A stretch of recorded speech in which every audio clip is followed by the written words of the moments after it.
is another thing. Not only am I stuck up there like some exhibit at a freak show, I have to dress like a monkey as well. You know you've got to create a good impression. Oh, really? My shirt buttoned up to the top with a nicely knotty tie means I'm not a murderer, does it? Of course not. Dr. Cribbin, now there was a snappy dresser. No, you're just being stupid. Yeah, well, I feel stupid. Everybody looking at me, talking about me, judging me, and I just have to sit there and take it. I know it's hard. I just feel so helpless. Look, it's going to be all right, I promise. Yeah, well, I might hold you to that. Just hold me.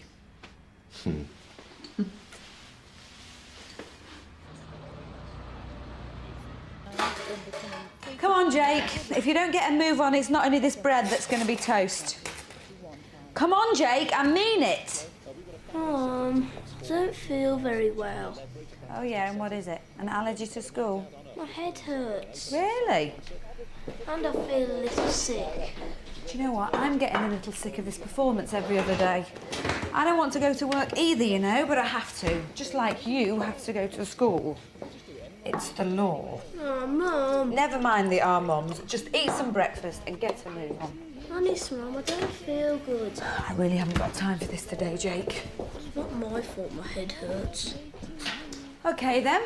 We'll go to the doctor, shall we? Can't I just stay home? No, you can't. If you're ill, I then am right then. We'll go to the surgery. But if you're making this up, it just won't be your head that's hurting.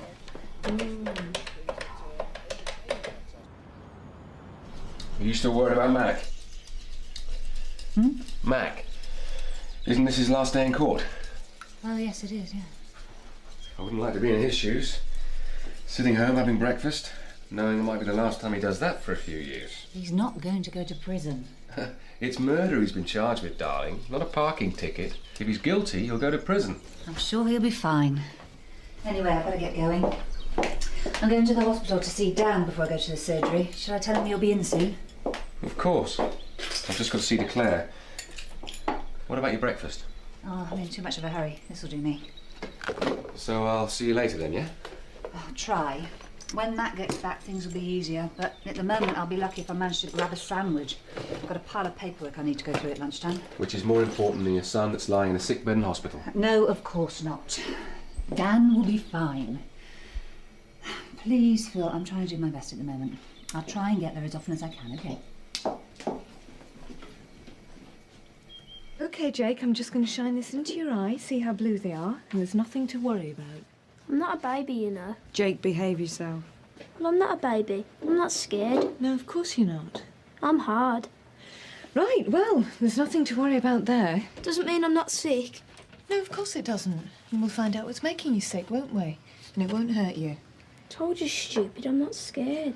Jake, you better start behaving yourself or you'll be sorry.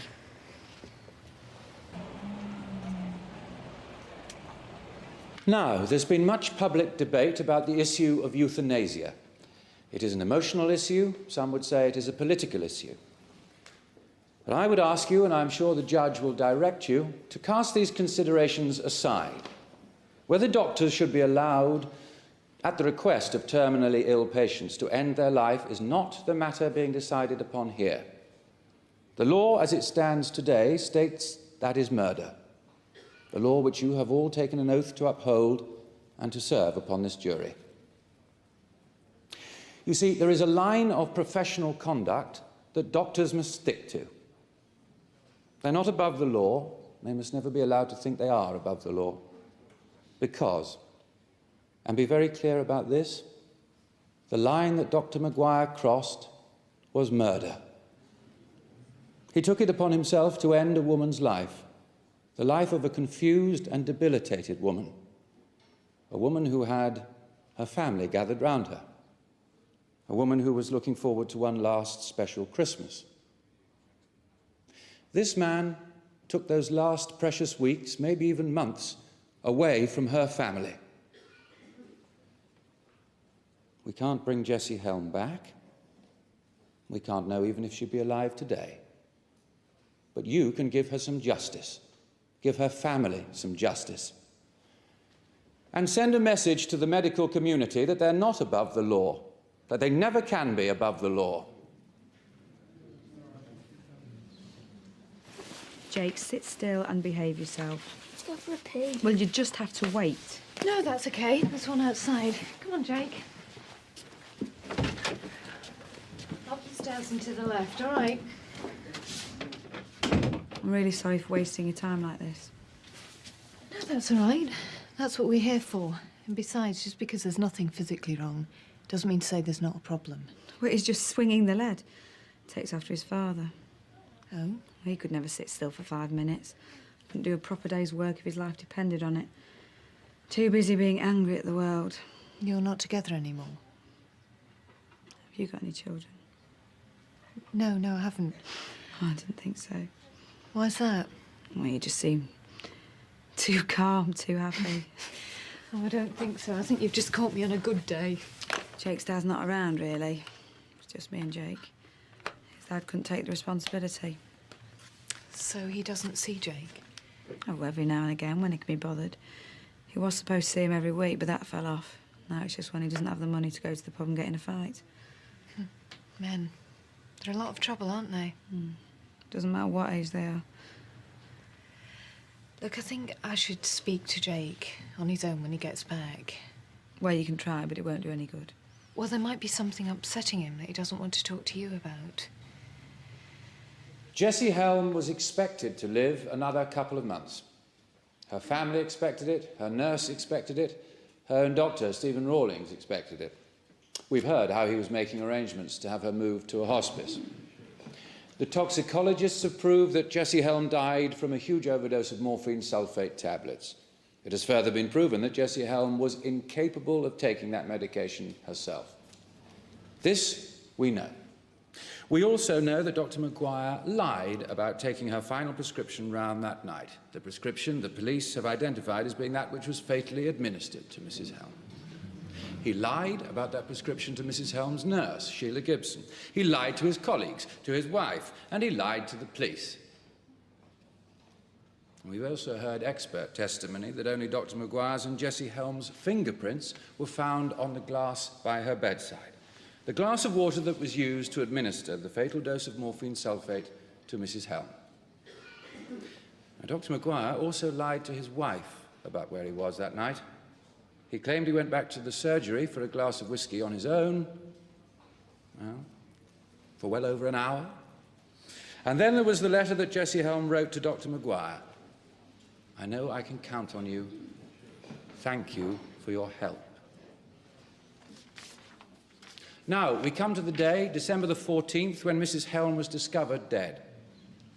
On that morning, we've heard how Dr. Maguire was extremely insistent in signing the death certificate that morning. Insistent against the contrary wishes of nurse Sheila Gibson, who had grave doubts about the manner of Mrs. Helm's death. Grave doubts that were later to have been shown to have been grounded in fact. As we've all heard, Jessie Helm had not died of natural causes, as Dr. Maguire would have us believe.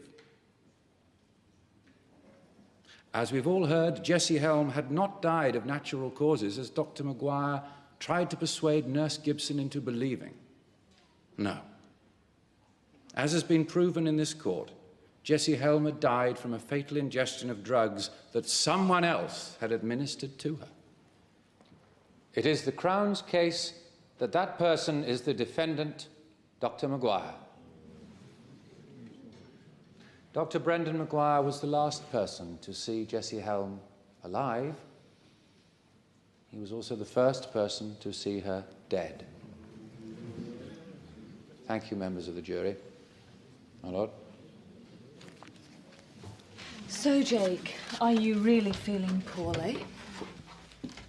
Or do you just not want to go to school? I'm not scared of school. No, of course you're not. Oh, I remember I used to hate going to school sometimes. Mind you, I used to hate geography. So then, what's your favourite subject? Television. Yeah, well, they didn't have that.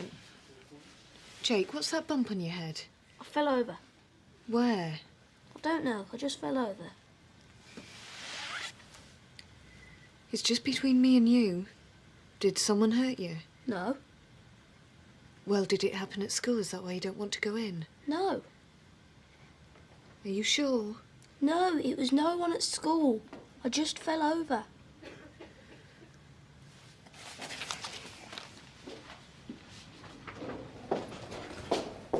I'll be on in 5 minutes. Try not to worry. It's a bit hard not to. Drury was lapping up his every word. You can't tell us it didn't make an impression. Of course it did. That's the way it works. It's our job, remember? The thing is, they'll be doing exactly the same to me. Good thing is, we get to go last. Do you think it'll make any difference? Of course it will. In truth, he was blustering out there, Mac. The fact is, there is no hard evidence because you didn't do anything. It's okay, Jake. But if someone has been hitting you, then it really is best to talk to someone. I can help. I don't need any. Well, we all need help sometimes. Even me. Tell you the truth, I need help all the time. Was it a classmate? No. Was it someone at home? Your dad? No, it wasn't my dad. Who was it then? Jake, please, It was Miss Connor, Miss Connor? my teacher.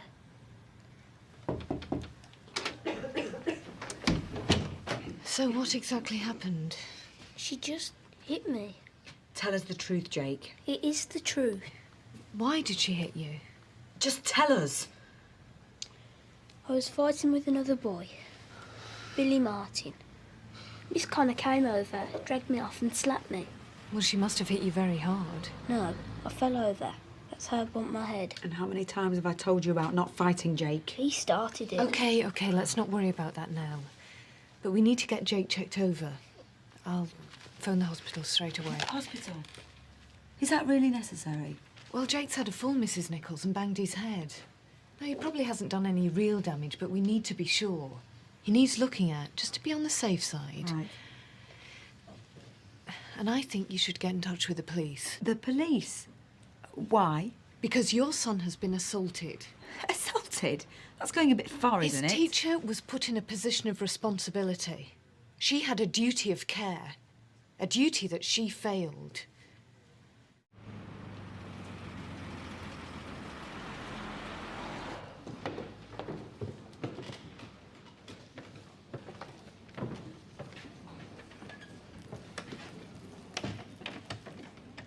People need to be held accountable for their actions, Mrs. Nichols. Isn't that a lesson you want Jake to learn? Yes, it is. And it seems to me Miss Connor was teaching him that lesson. I don't think so. Violence is never the answer. Well, that is exactly my point.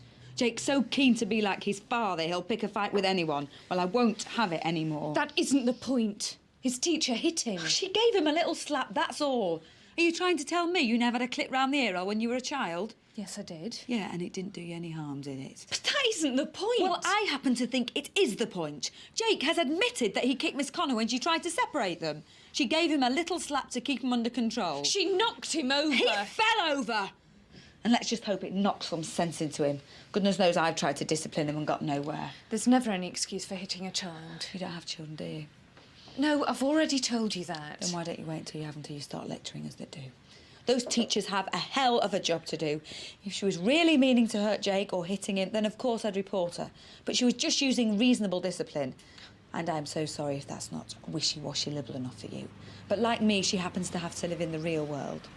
Of course, it's up to you. Yes, well, of course. Thank you. We'll call a taxi and wait in reception. Come on, Jake. But let us be clear. There are no facts that show that my client had anything to do with the death of Mrs. Helm. I won't say unfortunate death, because as you have heard from the testimony of her family and friends, and from her own words, that this was not an unfortunate death. This was a death that Mrs. Helm wanted, that Mrs. Helm begged for. So, is Dr. Maguire guilty of murder? To return a guilty verdict, you have to be absolutely sure of that he is guilty of murder. If you have any doubts at all on that matter, then you must find him not guilty. That is the law. If you have any reasonable doubts at all, you must find him not guilty.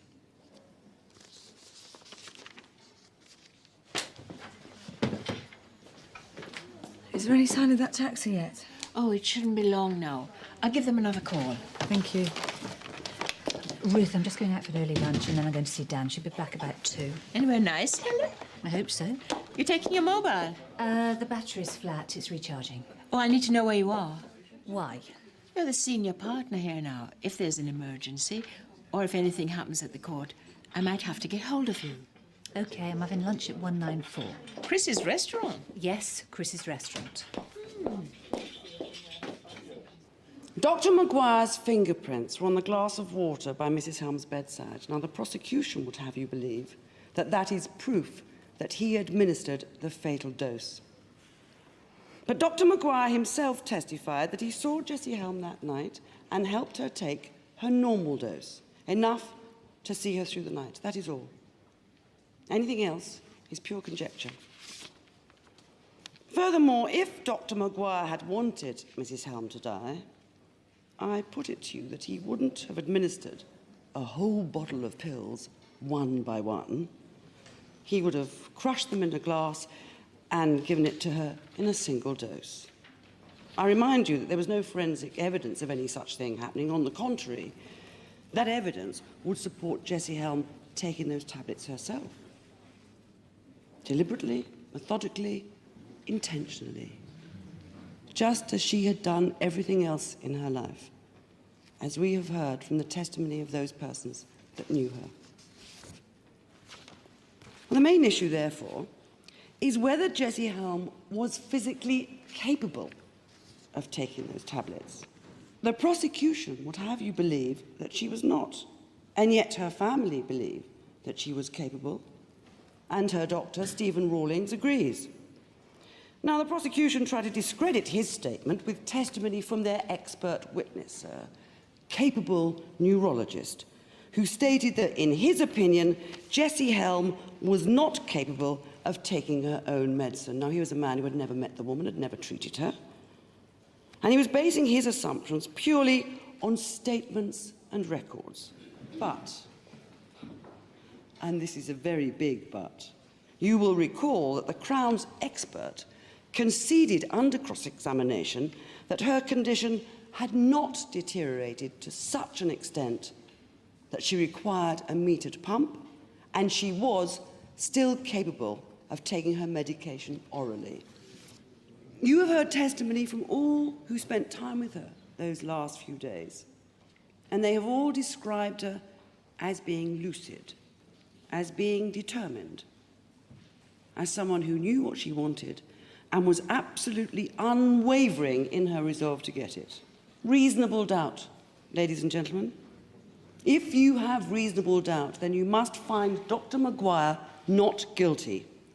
Is there reasonable doubt that Jessie Helm was capable of killing herself? My learned colleague and his expert would have you think there is not. But I would ask you this one question. If she was physically unable to take her own medicine, how is it that on the very day she died, she was able to take up her pen and write a letter to Dr. Maguire begging him to reconsider to help her die? I cannot go on. No animal would be allowed to suffer this pain. Her own words, in her own handwriting. That is not disputed. It has never been disputed. In fact, it's part of the prosecution's case. But ask yourself this question. Do you think, if she was capable of holding a pen to write that last desperate letter, would she not also be capable of taking a pill and holding a glass of water to her mouth? If she was able to do the one, was she not also able to do the other? Of course she could.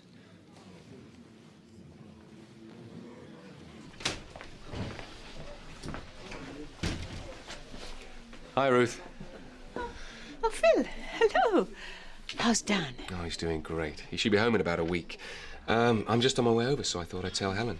Shall I go through? No, you can't. I'm sorry, Phil. That's okay. If she's with a patient, I'll wait. No, she's gone out. Where? I don't know.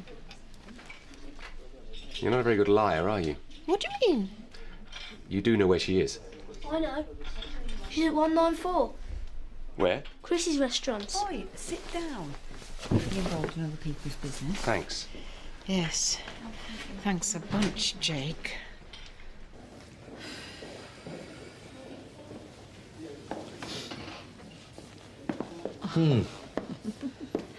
Thanks, Rachel. You really did a great job. Absolutely. Oh, I just hope it'll be enough. Well, it's down to the jury now, but I think we gave them pause for thought. All they need is reasonable doubt to find you not guilty. What do you think they were? Well, that's the problem. Something you can never prepare for. Juries are human after all. We never know which way it's going to go. All right, see you.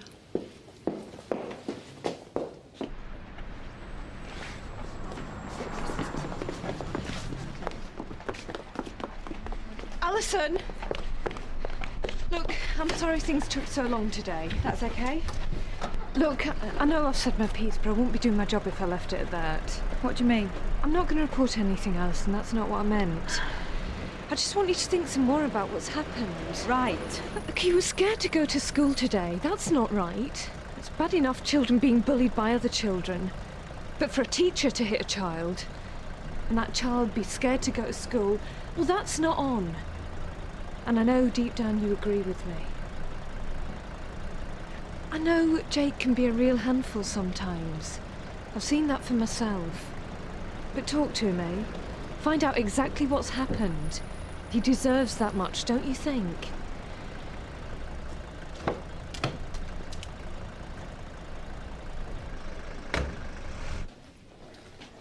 There you go, Jake. Thank you. Is that why you didn't want to go to school? Because you felt sick? Yes. Not because you were scared? It's all right to be scared, Jake. I'm scared all the time. But it's good to be scared sometimes. Otherwise we'd all go around putting our hands in fires or jumping off cliffs or all kinds of silly things, wouldn't we? But if it's a big thing that's scaring you, making you feel sick or worried, you must always tell me about it. All right? All right. Has Miss Connor ever hit you before? No. It's all right to tell me, Jake. I won't get upset, I promise. She didn't hit me before, but she hits the other children. She does it all the time. I'm sorry I didn't believe you this morning. Okay. Okay.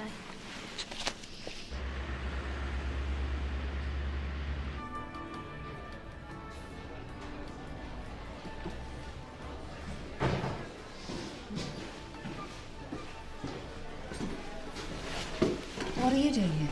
Oh, I often come here. I vaguely know the owner. How about you? Actually, I was hoping to catch you, Steve. Ruth said you might be here. I can't stay long. I'm on my way to the hospital, but I wanted to have a talk outside of the surgery. Huh? If Mac is found guilty, today, tomorrow, whenever, we need to be ready. As partners, you, me and Caroline will be under the spotlight, so we should have a statement ready for the press. There's all sorts of matters we need to address, and I just thought it would be easier out of earshot of Ruth. Yeah, well, makes sense. We do need to make plans. But I suppose I just thought Matt would get off, that's all. Yes, well, as you say, we need to make... Phil? You made it out the office then? Sorry, I needed to have a talk with Steve. Yeah, sorry, Phil, monopolising your wife. We had a lot to discuss with Matt. You know, we had a lot to sort out. Yeah, of course you do. I thought you were with Dan. Yeah. I thought you might like to know how he is. Of course I do. I rang the hospital this morning and I'm on my way there now. I'm sorry, Phil. You want to stop saying that? You're getting addicted to the sound of it. So 3 for lunch then, is it? No. Just 2.